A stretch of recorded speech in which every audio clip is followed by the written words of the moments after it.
guru main hanya berputar sekitar 67 Masehi sampai ke sini.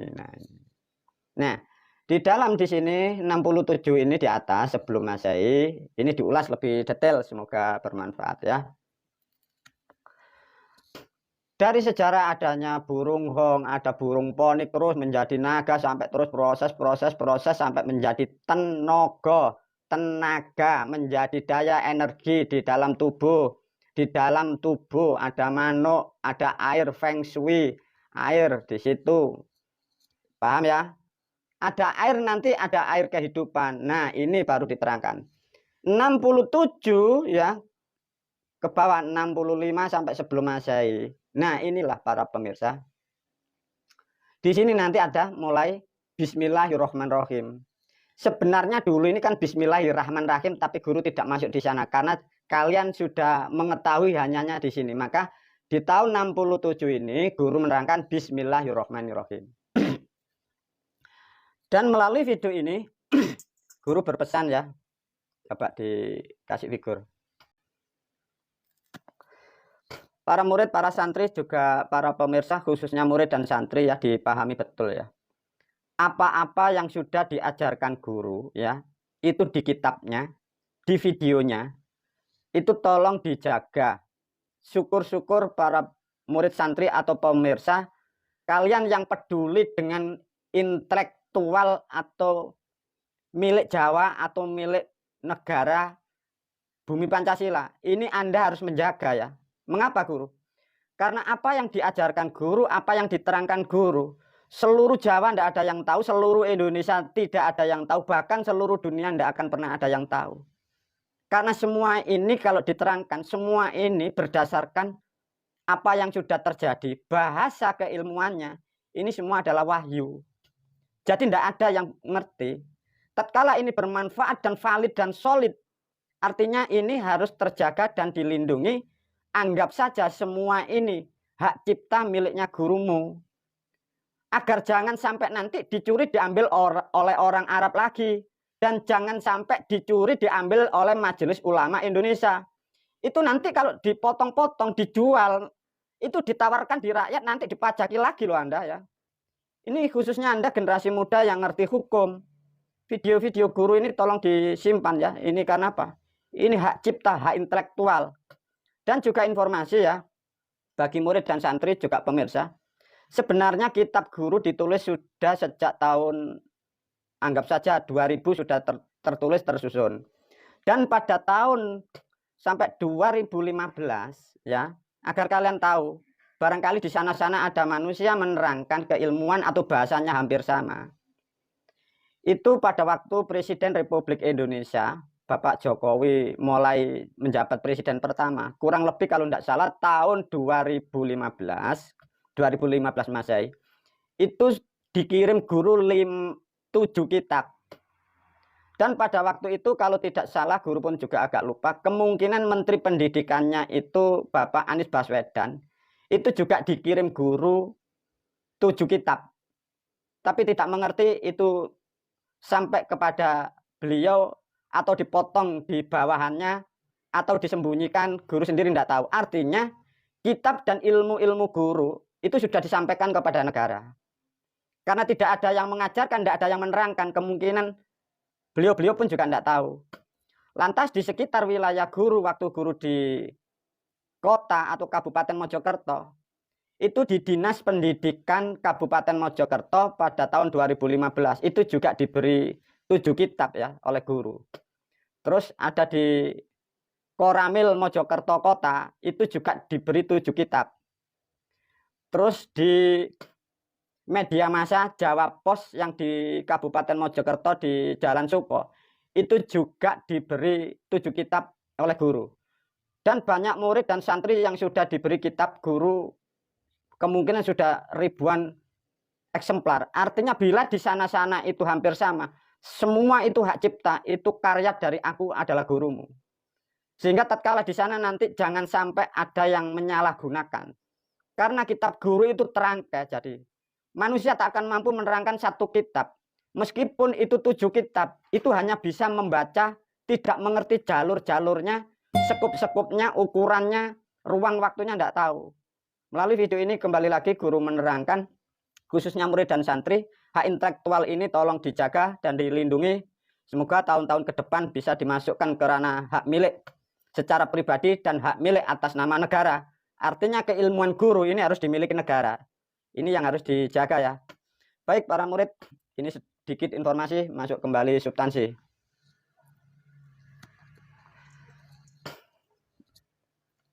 Nah ini satu contoh. Gini cara berpikirnya. 67 Masehi, satu contoh ya. Ada kata Bismillahirrohmanirrohim ya. Cara berpikirnya begini. Bismillahirrohmanirrohim, kalau kalian mengacu kepada substansi kitab Al-Quran, Bismillah dengan yang dimaksud surat Al-Fatihah, Alhamdulillahirrahmanirrahim, ini berdiri sendiri para murid. Artinya apa? Artinya Alhamdulillahirrahmanirrahim, Ar-Rahmanir-Rahim, Maliki Yaumiddin itu terus sampai 30 juz ini belum ada. Belum dibentuk, belum ditulis. Ini dari mana? Ini dari siapa? Siapa yang bisa yang menerangkan ini?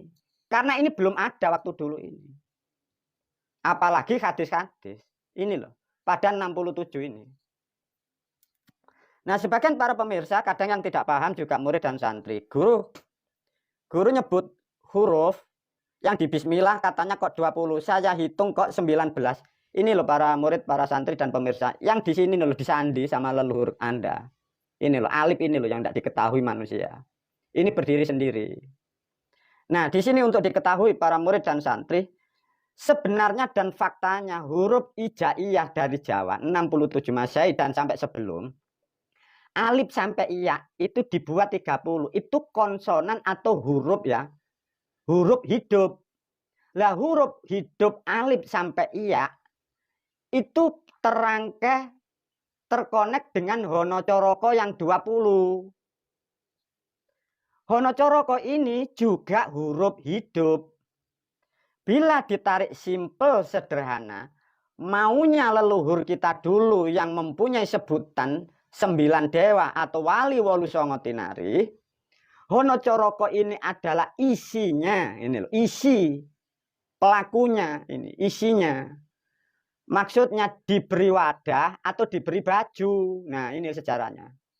Bila kalian kita sebagai manusia, orang yang menjalankan Islam, bukan beragama Islam ya, beda. Orang yang menjalankan Islamnya, tatkala Anda menyebut, mengucapkan Bismillahirrohmanirrohim, ini connect dengan Honocoro Podo Tosowolo Podo Joyonya Monggo Potongo. Etan Kidul Kulon Lor, air, api, angin, tanah. Sebenarnya begitu para murid, para santri. Ini rancangan leluhur kita validnya di 67 Masehi itu. Nah artinya, maka guru sudah menerangkan seluruh dunia meskipun dari Arab, itu tidak akan pernah ada yang bisa membuka ini karena ini dari Jawa. Meskipun ada cerita katanya ada Rasul Nabi Muhammad di Arab, ada ulul azmi 4. Tidak mengerti karena ini keilmuan dari Jawa para pemirsa, tidak bisa. Coba ini loh.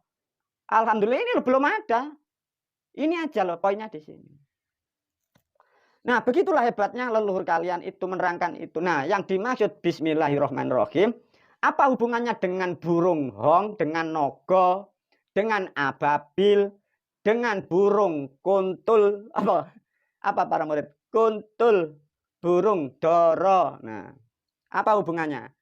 Nah, di sini dirubah oleh leluhur diganti bahasa baru Bismillahirrohmani. Nah, ketemu. Dah clear? Air atau bukan? Nah, air. Lah, assalamualaikum. Mani ini air, tapi duduk banyu, duduk toyo, duduk tirto. Karena beda, karena ini bibit manusia. Lah, mani ini bila ditarik dari kaset volume yang lain, ini unsur bapak, unsur nogo menjadi tenaga. Maka laki-laki harus mempunyai tenaga. Maka di dalam tubuh manusia laki-laki seluruh dunia itu ada unsur bias atau elemen bagian dari naga itu. Nah ini mengeluarkan ini. Maka disebutlah Sekarang dari kesehatan disebut daya dorong itu. Bismillahirrohmanirrohim. Nah, di sini ada rohim. Sebenarnya dari rahim. Ini mewakili unsur ibu, mewakili unsur bumi. Kalau kembali kepada burung hong, ini mewakili burung yang wanita ada swiwinya, yang ada jenggernya yang di video yang lain itu. Artinya bismillahirrohmanirrohim ini sudah menjadi jelmaan dari naga dan burung itu yang sejarahnya miliaran tahun. Begitu hebatnya leluhur Anda, begitu hebatnya leluhur kita dari pribumi Pancasila. Tapi mengapa kalian terdogma ini kok katanya dari negara Arab? Lantas bagaimana, Guru? Nah, coba. Begitu hebatnya leluhur kita itu merangkai sejarah miliaran tahun sampai bahasanya, sampai keilmuannya. Loh. Maka kembali lagi Guru melalui video ini. Guru memastikan tak satu pun para pemirsa, para santri, manusia atau makhluk seluruh dunia yang mampu membuka, menerangkan Quran tidak akan pernah ada. Wong sejarahnya seperti itu. Nah, bersyukurlah Anda sekarang mengetahui, mengerti bahwa Quran milik leluhurmu. Sesungguhnya leluhurmu memang adalah ya bukan bangsa manusia layaknya. Beliau-beliau leluhurmu adalah ya memang disebutlah memang ya dewa ya. Ya kembali lagi kalian dapat katanya sekarang error semua ya. Ya apa ya sudah terjadi. Semoga dengan perlahan Guru membenahi keadaan, membenahi peradaban, meluruskan kembali Islam yang berbelok ini. Semoga betul-betul rahmat bagi kalian khususnya murid, santri dan pemirsa, dan semoga kelak ilmu Guru pun mampu merahmati bumi Pancasila karena betul-betul luar biasa para murid, para santri. Nah, dari cerita ini apa para pemirsa? Simpul intinya. Tatkala miliaran tahun di sana terjadinya ada burung hong dan naga, menjadi sesuatu kehidupan yang mewarnai isi dunia, yang membentuk peradaban sampai di bumi sampai sekarang, dan sampai menjadi bentuk orang tua kita dan menjadi kita, menjadi Anda. Artinya apa? Semua terangkai. Pertanyaannya, masihkah Anda berhayal tentang Tuhan dan Allah yang di Lauh Mahfud? No way. Sudah terjawab semua. Lantas apa maksudnya, Guru? Artinya sebenarnya yang dimaksud Tuhan adalah jelmaannya alam yang menjadi orang tua Anda itu, kedua-duanya. Maka dari sejarah leluhur Jawa sudah mengatakan, sudah memberi kalimat yang baku, bahwa kedua orang tuamu itulah yang disebut Pangeran Katon, jelmaan dari naga dan burung hong. Lantas gimana selama peradaban kemarin-kemarin, Guru? Maka manusia itu berhayal. Yang Nasrani berhayal Tuhan yang di surga, yang Islam berhayal di Lauh Mahfud, berhayal di dalam Ka'bah. Tidak terjawab para murid, para santri, tidak terjawab. Nah, kalau sudah seperti begini, artinya apa yang harus kita lakukan? Sesungguhnya manusia itu hormat dan syukur dan berbakti mengenang jasa Sang Maha Kuasa adalah mengenal dan bersyukur kepada bangsa manusia itu sendiri. Mengapa, Guru? Ya karena adanya bangsa manusia yang sejarahnya dari bangsa dewa menjadi manusia memproduksi kita. Ya menjadi leluhur kita semua itu. Yang dimaksud leluhur adalah manusia yang mempunyai kapasitas, manusia yang mempunyai kredibilitas, manusia yang mengajarkan keilmuan dan kebaikan. Nah, itulah yang disebut jelmaan Tuhan. Apakah wajib disembah? Sesungguhnya makhluk itu tidak disembah para murid, para santri, dipahamkan. Satu contoh leluhur dengan kita, kita dengan leluhur. Kita dengan moyang, moyang dengan kita. Karena kita tahu sejarah. Sejarah untuk diketahui karena beliau itu. Sehingga manusia yang berilmu hanya berkewajiban mengingat dengan jasanya. Itulah yang disebut ngilingi, terima kasih, bentuk syukur. Sesungguhnya kata sembah tidak pernah ada. Nah, inilah yang terjadi di Negara Kesatuan Republik Indonesia.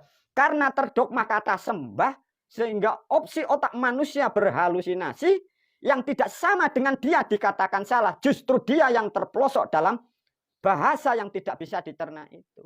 Satu contoh Anda dengan orang tua. Anda berbakti, disebut menyembah atau tidak? Oh tidak. Itu berbakti. Kita dengan leluhur nyembah, oh tidak. Itu bentuk syukur. Kita dengan moyang menyembah, oh tidak. Itu bentuk syukur, kita bentuk berbakti. Nah inilah bahasa yang tepat bagi kalian ke depan untuk menghindari pertikaian, untuk menghindari debat silat yang tidak akan pernah ada gunanya. Semoga sejarah kehidupan, semua yang belok sudah aku luruskan. Semoga ilmu betul-betul ini mampu meluruskan kalian. Sehingga kalian khususnya umat yang di Negara Kesatuan Republik Indonesia, Anda betul-betul tercerahkan dengan apa yang telah aku sampaikan. Wabillahi taufik wal hidayah waridho wal inayah. Kita lanjut video yang seterusnya.